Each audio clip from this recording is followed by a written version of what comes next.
Good morning, sir. Very good morning, everyone. So, we are here today and we are going to continue our discussion in physics and we are studying Newton's laws of motion. Newton is the father of physics and Newton के जितने भी laws हैं तो ये जिस time में उन्होंने दिए तो वो काफ़ी सराहनीय थे क्योंकि जिस टाइम पे physics or science was not so developed, so Newton gave the breakthrough contributions in the field of physics और इसीलिए इनके contributions को सबसे important माना जाता है। तो हम आज का ये डिस्कशन वी विल कंटिन्यू। हमने अब तक क्या क्या पढ़ा है? हमने पढ़ा था कि किस तरह से आप समझ सकते हो किसी भी टाइप्स ऑफ फोर्सेस को जब हमने अप्लाई किया, so the different types of forces जैसे contact forces, non contact forces और फिर उसके बाद नॉर्मल रिएक्शन, फ्रिक्शन, है ना, और इनका फ्री बॉडी डायग्राम कैसे ड्रॉ किया जाता है, तो इसको हमने अब तक देखा है ना। तो फ्री बॉडी डायग्राम्स को आप किस तरह से समझ सकते हो ये हमने अब तक देखा था। अब हम आगे बढ़ेंगे और अब हम पढ़ने वाले हैं आज पढ़ेंगे एक एग्जाम्पल इसी का। ये एग्जाम्पल बहुत अच्छा एग्जाम्पल है समझने के लिए। So this is called as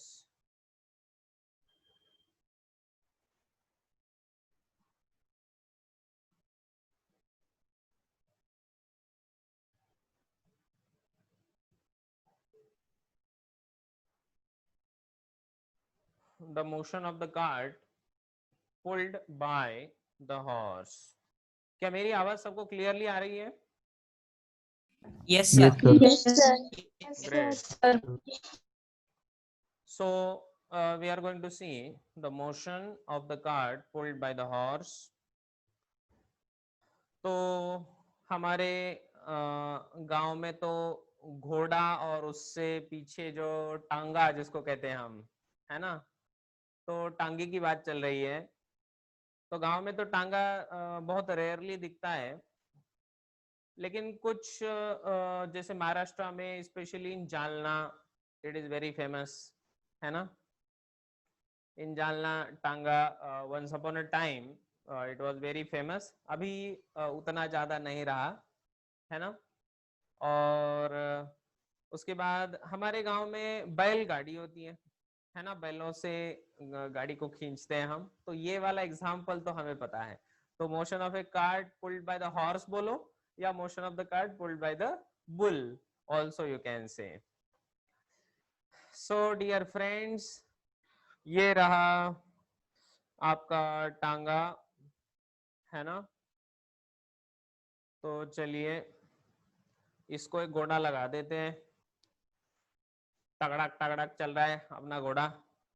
चलो भाई, आगे जा रहा है टगड़क टगड़क करके।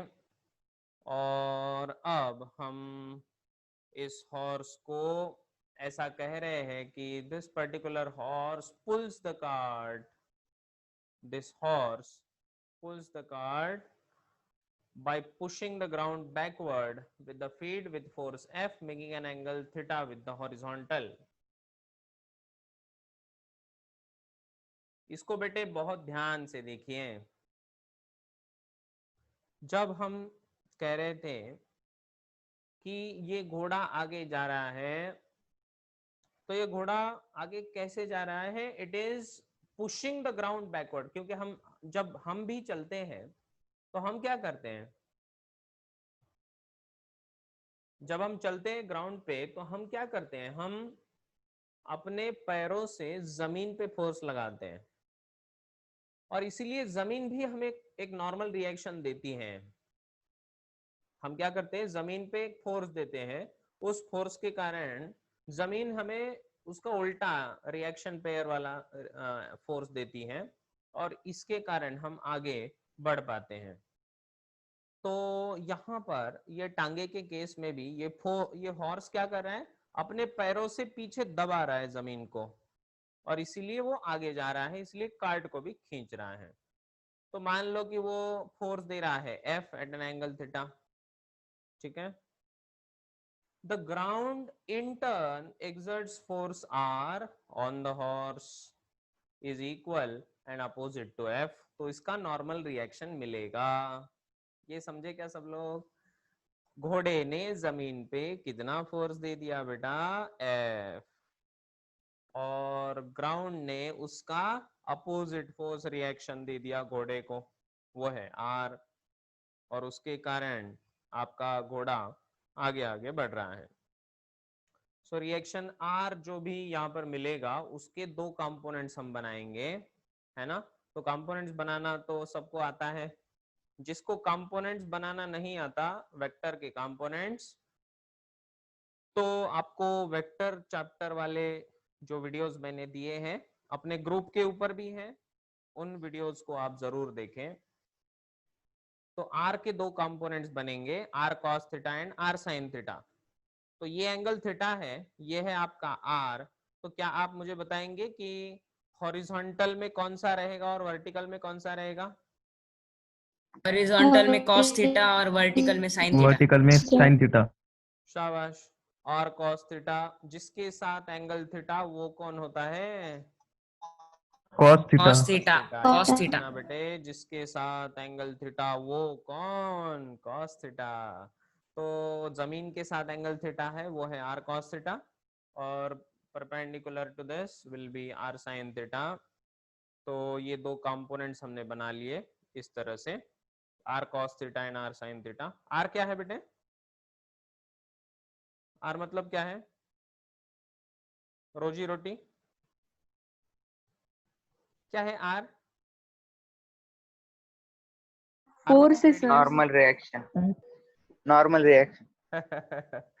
r मतलब है normal Force exerted by ground.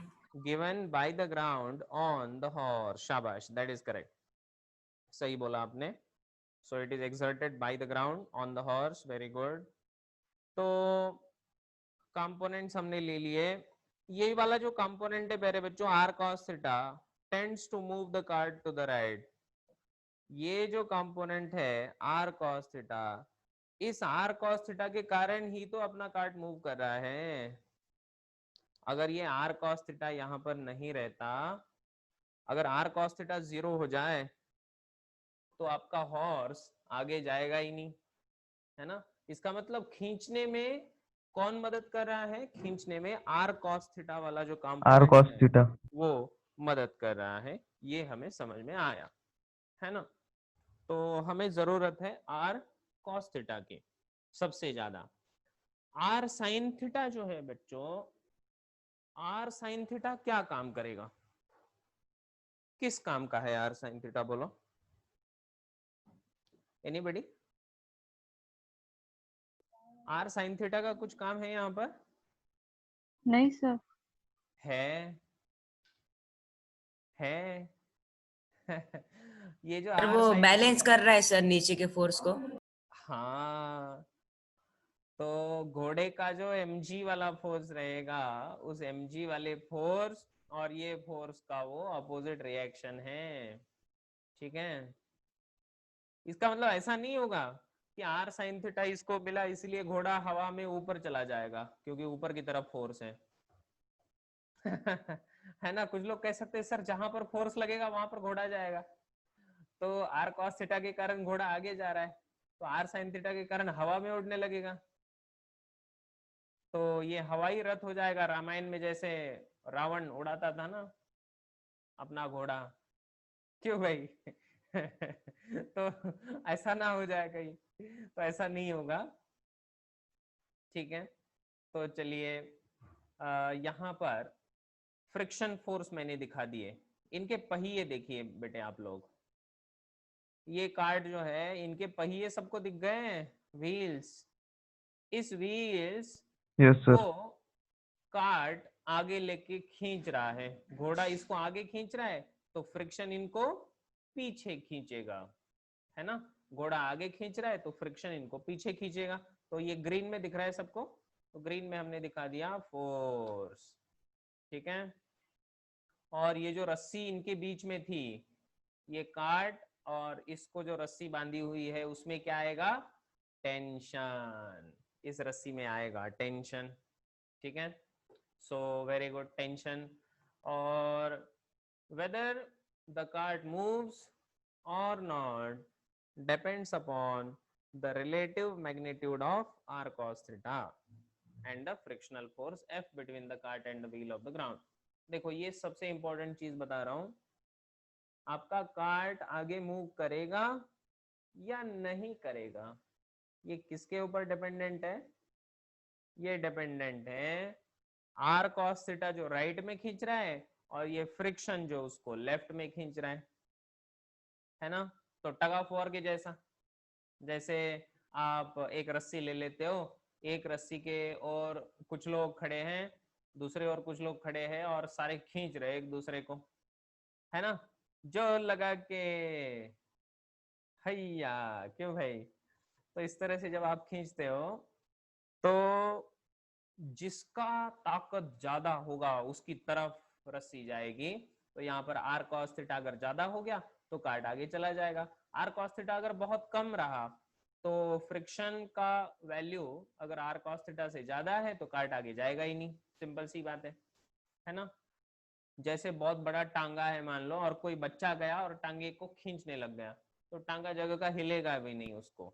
क्यों नहीं हिला वो टांगा, क्योंकि फ्रिक्शन उसको इतना जबरदस्त था कि वो उसको खींच नहीं पाया, राइट, इस तरह से। सो ये तो समझ गए।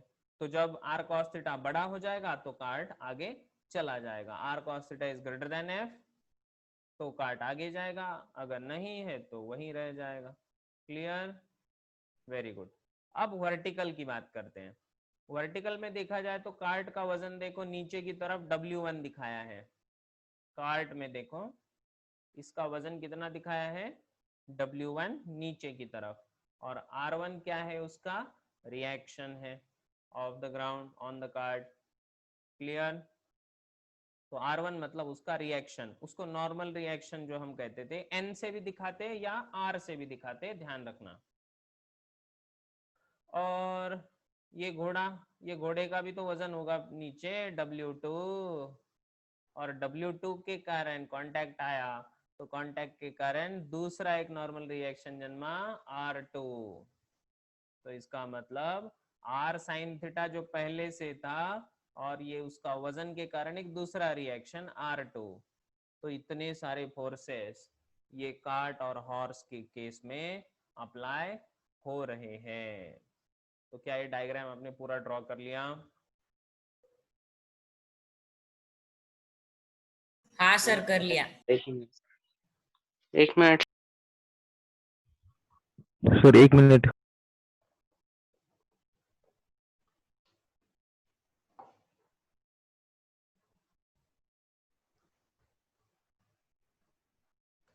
शाबाश।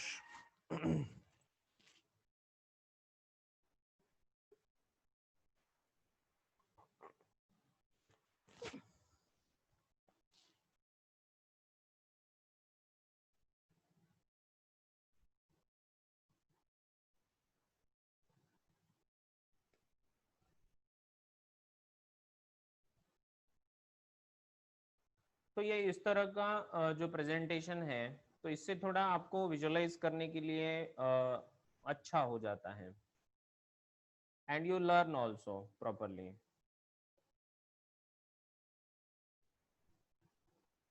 इसके लिए ऑब्वियसली टाइम तो लगता है, टाइम तो लगेगा। आपको पहले से बहुत तैयारी करनी पड़ती होगी। जी हाँ, बहुत तैयारी करनी पड़ती है बेटे, क्योंकि मैंने ये लास्ट ईयर बनाया था इसलिए आपको अभी दिखा पा रहा हूं मैं। मैंने लास्ट ईयर ऐसे बहुत सारे पीपीटीज को बना के रख दिया था, मुझे पता था कि ये काम में आने वाला है, और भगवान ने कोविड-19 को भेज दिया, तो चलो काम में आ गया। इसका मतलब ये नहीं है कि कोविड-19 अच्छा है। I am just talking about the opportunity.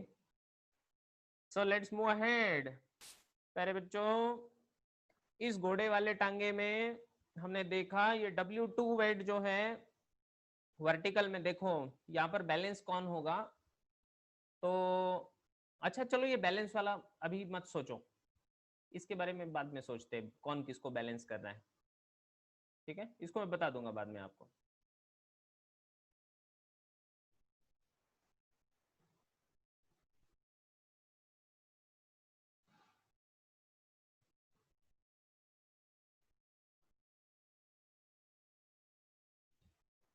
All right, let's go ahead. अब अच्छा ये बताओ, when a horse pulls a cart which force helps the horse to move forward? A B C D option फटाफट बताइए।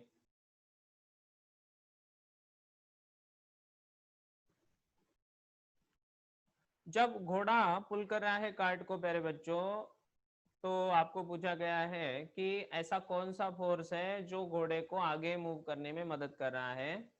तो पहला option है reaction force exerted by the ground on the horse, दूसरा है action force exerted by the horse, तीसरा है resultant force on the ground, चौथा है none of these. Sir B. Option B. Option B sir. Option B बोल रहे हैं, okay. और कोई, एनीबॉडी एल्स?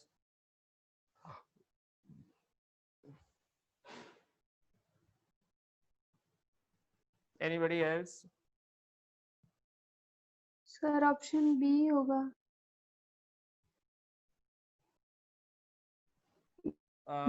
ओके, सो यहाँ पर बहुत सारे लोग बी बोल रहे हैं कमेंट्स में, ठीक है। बी क्यों होगा भाई? कमाल की बात है, घोड़े को आगे जाने में कौन मदद कर रहा है? घोड़े को आगे सर जाने शायद में ए होगा सर। नॉर्मल रिएक्शन ही तो मदद कर रहा है, बी क्यों होगा इसका आंसर? नहीं हाँ समझे? सर, आंसर ए ही है sir. Answer should be A because the reaction force exerted by the ground on the horse जो था आपका आर, तो उस आर का कंपोनेंट ही तो था वो आर कॉस थीटा। क्यों भाई? आर कॉस थीटा उसको आगे जाने में मदद कर रहा था ना। अगर आर कॉस थीटा नहीं रहता, उसने जो एक्शन फोर्स दिया है, उस घोड़े ने जो एक्शन फोर्स दिया था, ध्यान दो, मैं यहाँ पर दिखाता हूं आपको,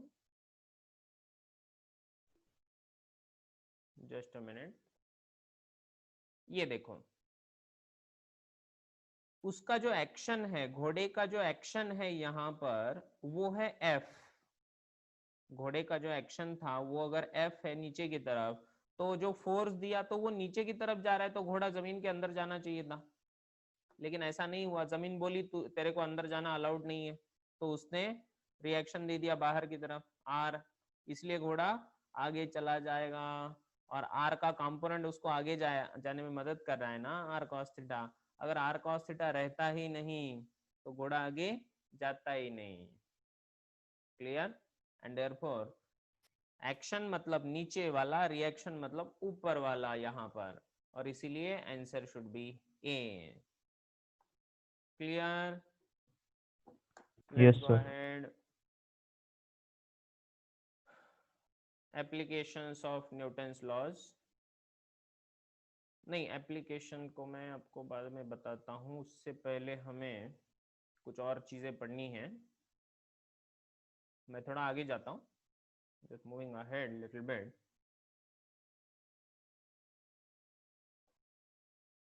Okay.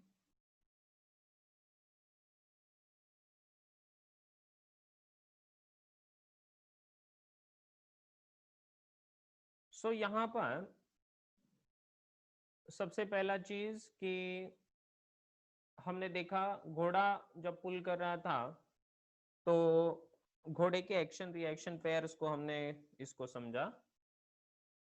अब फिर से हम वापस आएंगे एक बहुत ही इम्पोर्टेंट कॉन्सेप्ट इस चैप्टर का, जिसका नाम है inertial and non-inertial frame.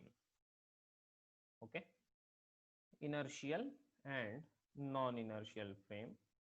तो इसको हमें पढ़ना है, ध्यान दीजिए सब लोग।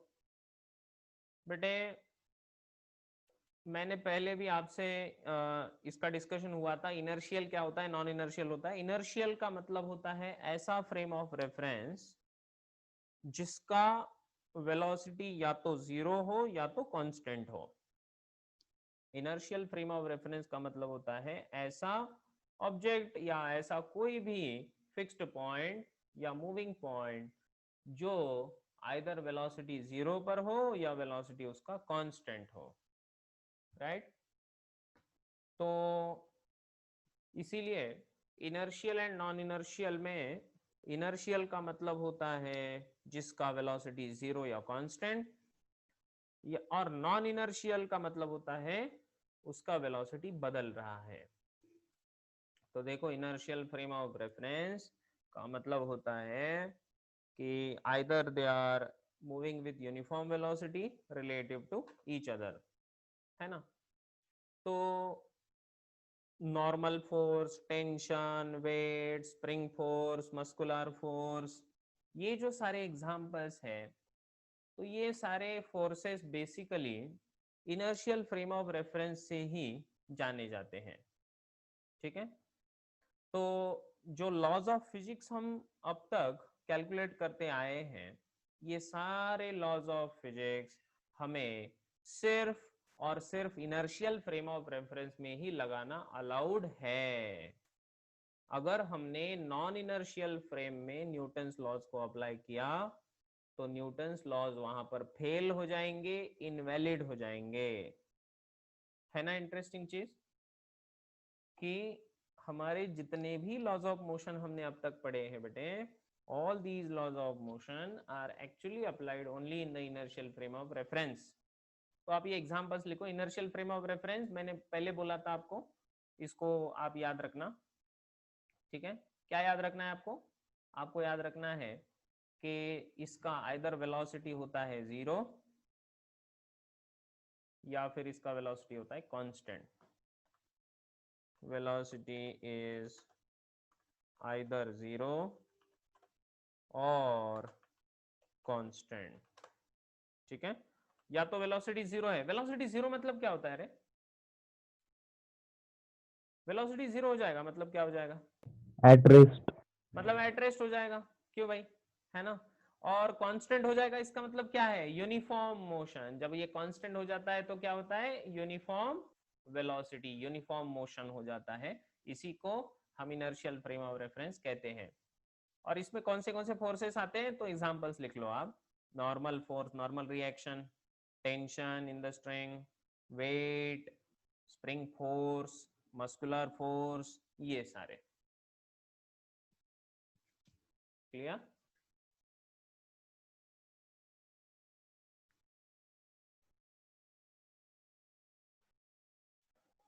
तो ये इनर्शियल फ्रेम गए। को हमने पढ़ा। उसके बाद inertial frames of reference are called Newtonian और गैलीलियन फ्रेम्स ऑफ रेफरेंस। तो इनका दूसरा नाम है, या तो इनको आप इनर्शियल फ्रेम रेफरेंस को न्यूटनियन फ्रेम ऑफ रेफरेंस भी बोल सकते हो, या फिर इसी को गैलीलियन फ्रेम्स ऑफ रेफरेंस भी कह सकते हो। क्योंकि न्यूटन और गैलीलियन ने जो भी जितने गैलीलिया so he was also a great scientist in physics, so therefore these two are the frames of reference used by these two giants of physics. Non inertial की अब हम बात करते हैं। नॉन इनर्शियल का मतलब होता है ऐसा कोई भी फ्रेम जिसको कुछ एक्सेलरेशन मिला है, ऐसा कोई भी frame which has a particular acceleration, इसी को हम एक्सेलरेटेड फ्रेम ऑफ रेफरेंस कहते हैं। क्या कहते हैं इनको? एक्सेलरेटेड फ्रेम्स ऑफ रेफरेंस, ऐसा इनको कहा जाता है, ठीक है। तो इनको कुछ ना कुछ तो एक्सेलरेशन होगा। एक्सेलरेशन होने से क्या होगा? एक्सेलरेशन जब आएगा तो क्या बदलेगा, बोलो। जी हाँ बोलो। Velocity. Yes, acceleration brings the change in the velocity, है ना? Acceleration brings the change in the velocity, and therefore we have to understand that non-inertial frames of reference are accelerated frames of reference. Okay, इसका example है accelerating car, या फिर car going round the curve, या फिर मेरी go round, या फिर artificial intelligence satellite, या फिर accelerating elevator and so on. ठीक है, सो इस तरह से ये जो सारे एग्जांपल्स है ये एक्सेलरेटेड फ्रेम्स हैं जिनको कुछ ना कुछ तो एक्सेलरेशन है। ठीक है, तो आप बोलोगे sir car going round the curve भी एक्सेलरेटेड है क्या? तो हाँ, सर्कुलर मोशन में आगे जाके हम पढ़ने वाले हैं कि अगर कोई चीज कांस्टेंट स्पीड से सर्कुलर मोशन में जा रही हो, फिर से सोचो, कांस्टेंट स्पीड से सर्कुलर मोशन में भी अगर जा रही हो, फिर भी उसको एक्सेलरेटेड फ्रेम ऑफ रेफरेंस कहा जाता है। कैसे, वो सर्कुलर मोशन में बताऊंगा। उसी तरह से मेरी गो राउंड, मेरी गो राउंड क्या होता है? क्यों भाई, पता है ना सबको मेरी गो राउंड? तो गोल गोल गोल गोल गोल गोल घूमते, ऊपर नीचे, है ना? तो ऊपर जाते जाते वेलोसिटी कम होता है, नीचे आते आते बढ़ता है, राइट? सो दैट इज मेरी गो राउंड। उसके बाद आर्टिफिशियल सैटेलाइट्स गोल गोल गोल गोल गोल गोल घूम रहे हैं, so that is also accelerated frame. Accelerating elevator, है ना? तो लिफ्ट होते हैं बहुत सारी बिल्डिंग्स में, बड़े बड़े बिल्डिंग्स में लिफ्ट होते हैं, एलिवेटर्स होते हैं। तो वो लिफ्ट जब ऊपर जाती है तो पहले जिस फ्लोर पे है उस फ्लोर पे रेस्ट पे थी, फिर उसकी वेलोसिटी धीरे धीरे बढ़ जाएगी, और फिर जहां पर रुकना है उसके लिए धीरे धीरे कम होते होते फिर से रुक जाएगी। तो ये एक्सेलरेटेड है ना, right? This is a accelerated elevator. So basically यहां पर हमने देखा कि all rotating frames of reference are non inertial, है ना? और ये इसके बारे में मैंने पूरा बताया, तो आप लोग इसको आंसर करो। ये मेरा क्वेश्चन है, frames of reference in which Newton's laws of motion are applied are called as, बोलो। Inertial. Inertial frame of reference. Inertial frame of reference. सारे A option and C, sir. A A and and C, C, sir. Galilean A हाँ frames, sir, sir. A D, and C. A D, and D, C. sir. Both D. हाँ A, sir, हाँ sir. both A हाँ, and बिल्कुल D सही। है sir option. समझ रहा है ना? Yes. तो गैलीलियन फ्रेम्स ऑफ रेफरेंस भी इनको कहा जाता है। उसी तरह which is an example of non inertial frame of reference, बोलो। Artificial satellite. Artificial satellite. Artificial satellite. Artificial satellite. Lock किया जाए? Yes, sir. Yes, artificial satellite, that's correct. Okay, तो ये artificial satellite is a non inertial frame of reference. Very nice. चलो अब आगे बढ़ते हैं और अब पढ़ते हैं pseudo force and its applications. ये सुडो फोर्स क्या होता है? देखो बेटे, सुडो का मतलब होता है ढोंगी। सुडो का मतलब क्या होता है? ढोंगी. ढोंगी, ढोंगी। तो जैसे बच्चे होते हैं, छोटे छोटे बच्चे, तो छोटे बच्चे क्या करते हैं, जाते हैं माँ से बोलते हैं माँ मुझे बहुत भूख लगी है। तो माँ बोलती है अरे तूने तो अभी अभी खाना खाया है। बोलता है नहीं नहीं नहीं, मुझे बहुत भूख लगी है, वहां पर वो ऊपर चॉकलेट रखी है, चॉकलेट दे दे। तो क्या कर रहा है? ही इज प्रेटेंडिंग, है ना? सो सचमुच का नहीं है, झूठ झूठ वाला है। सुडो फोर्स मतलब झूठ वाला फोर्स है, ढोंगी फोर्स है ना? बहाना बनाने वाला फोर्स है। तो ऐसा भी होता है, हाँ ऐसे भी फोर्सेस होते हैं, है ना? तो ये ढोंगी फोर्स कहाँ से आया, तो इसको देखते हैं। आइए ध्यान दीजिए बेटे, इस ड्राइवर को जरा देखिए, इसका स्टंट देखो जरा ड्राइवर को। ओहो, ये लगा सिक्सर, है ना। तो जब ये कार बहुत जोर से आई और इस वॉल से टकराई तो ये आदमी सीधा जूम करके अपनी गाड़ी से उड़ गया, सीधा चला गया, है ना। तो आप मुझे ये बताइए कि जब इस आदमी की कार इस वॉल से टकराई तो आदमी आगे जाके एक्सीडेंट हुआ उसका, वो जाके गिर गया बेटे। तो आदमी को कौन सा फोर्स लगा जिसके कारण आदमी गिर गया, बताइए। आदमी के ऊपर कौन सा फोर्स लगा, कौन सा पुश, कौन सा पुल, कौन सा ग्रेविटी, कौन सा इलेक्ट्रोस्टैटिक फोर्स, कौन सा कांटेक्ट फोर्स, ऐसा कौन सा फोर्स इसके ऊपर लगा कि वो आदमी सीधा जाके गिर गया, कोई बता सकता सर है? फोर्स नहीं लगा सर कौन सा भी, पर वो इनर्शिया में था सर, इसलिए उसने कांस्टेंट रखा उसका पोजीशन। ओके ग्रेट, उसका खुद का इनर्शिया था। कार तो रुक गई लेकिन ड्राइवर रुका ही नहीं, है ना।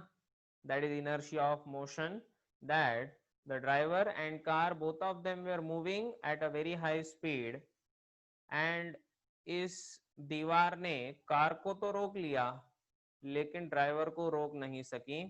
ड्राइवर को आगे जाने का मन था तो वो रुका नहीं, चला गया सीधा सीधा, तो इनर्शिया हम बोल सकते हैं। लेकिन इस केस में अगर हम न्यूटन्स के लॉज अप्लाई कर देंगे, अगर हम बोलेंगे कि भाई यहां तक ये आया और इसके बाद इट्स मोशन इज कंटिन्यूइंग, जहां पर मोशन कंटिन्यू हो रही है we feel that there is a force acting, ऐसा हमें लगता है कि एक फोर्स एक्ट हो रहा है, लेकिन एक्चुअली में फोर्स एक्ट नहीं हो रहा है, ऐसा लगता है हमें। हमें एक ऐसा फीलिंग आता है कि फोर्स अप्लाई हुआ। जैसे फॉर एग्जांपल जैसे कभी कभी आप देखते हो कि आप बस में जा रहे हो, है ना। अगर आप बस में जा रहे हो और बस में आपने देखा जैसे ही कोई स्पीड ब्रेकर आता है, अचानक से ब्रेक लगता है, तो आपके ऊपर एक पुश अप्लाई होता है, उस पुश के कारण आप आगे जाते हो, एकदम धड़ाम से गिर जाते हो कभी कभी। क्यों भाई, ऐसा देखा है?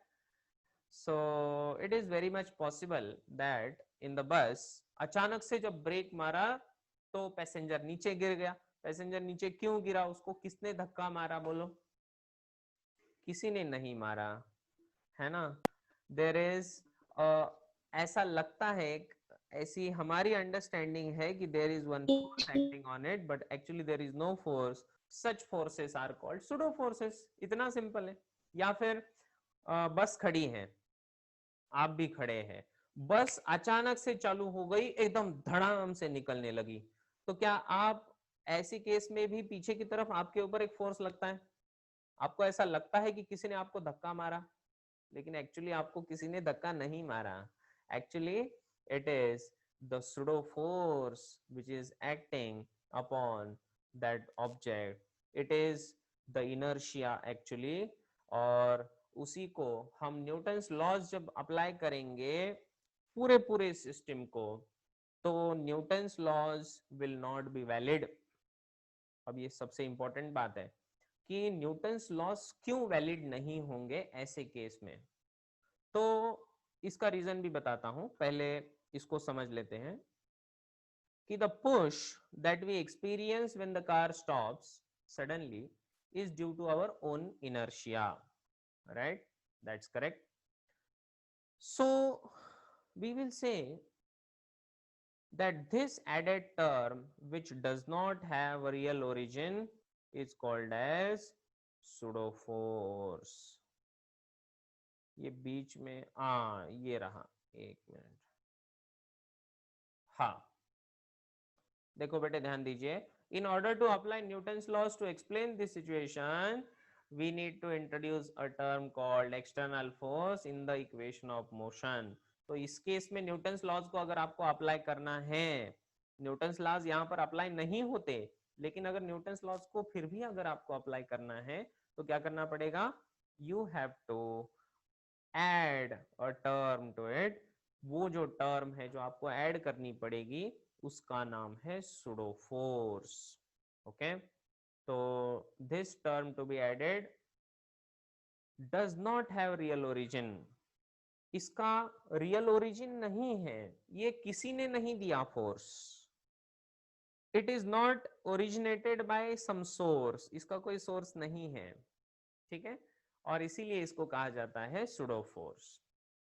तो क्या ये समझ में आया सबके? ओके, तो हम लिखेंगे, इसको लिख लो सब लोग, everyone make it fast.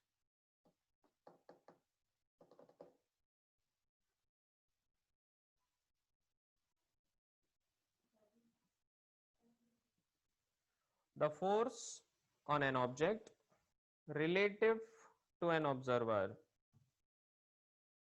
in a non-inertial frame without any interaction with any other object of the universe is called pseudo force. So write down this definition. The force acting on an object relative to the observer in a non-inertial frame without any interaction with any other object of universe is called pseudo force.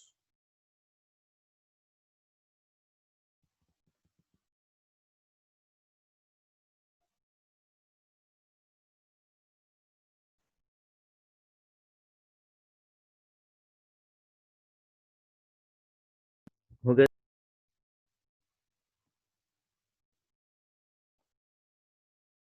चलिए sudo force के कुछ application देखते हैं।